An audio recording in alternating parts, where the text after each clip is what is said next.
You know what I'm happy to report? I'm optimistic about Eric Hosmer.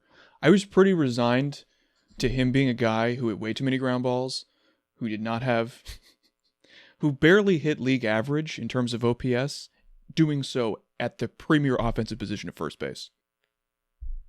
However, I'm happy to report that I'm optimistic about Eric Hosmer in 2021, despite the fact that this will be his age 31 season. His swing path actually changed. For years now, I've been hearing about how Eric Hosmer is one of the best in baseball in terms of how hard he hits the ball, but that his launch angle is flat.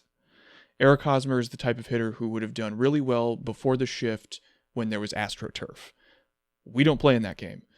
What happened in 2020 is that Eric Hosmer did a little bit more of an uppercut, and he went from having fantastic exit velocity that went into the ground to having fantastic exit velocity that went into the air, and as a result, he had an over 500 slugging percentage. I do not think that is a 38 game fluke of 2020. I think that that is a sustainable thing because it's an indication that he has actually made a change.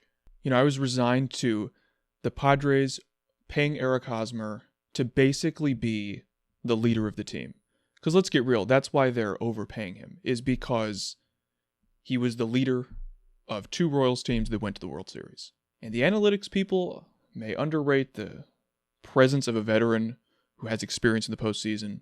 I do not think the Padres did that when they signed Eric Hosmer. I think that a big component to why they're paying him is to be a leader. But I really genuinely think he will be more than just a leader. I think that he could actually be a positive offensive weapon for the Padres, even as a first baseman. As skewed as first basemen have to be in the offensive direction. I hope we're at the point now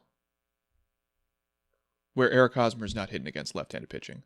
This is another reason why I think Eric Hosmer's hitting will go up, is he is consistently a 290 on-base percentage hitter against left-handed pitching. It's year after year, and he's not hitting for much power.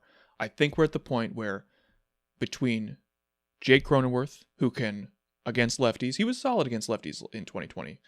Jake Cronenworth can slide from second base over to first. You can put Ha-Sung Kim or Jurickson Profar at second, or, as the Padres I've seen them do in spring training, is put Austin Nola, a right-handed hitter, at first base. So Eric Hosmer's 330 average, this is against right-handers, Eric Hosmer's 330 average, 379 on base, nearly 600 slugging.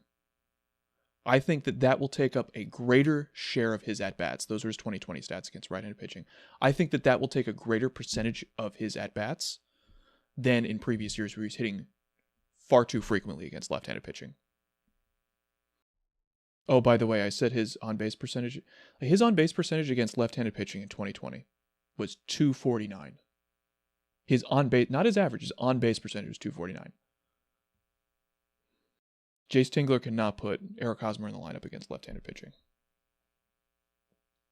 And I'm optimistic that given what I've seen in spring training, that the Padres will platoon Hosmer a bit more. And I think that that could be a boost to Hosmer because he shows a lot of emotions, and I get the sense that he's a rather emotional player. And I think that a confident Eric Hosmer will be, what's the opposite of a vicious circle? A vicious circle is negative, but like a positive vicious circle, whatever the term for that is.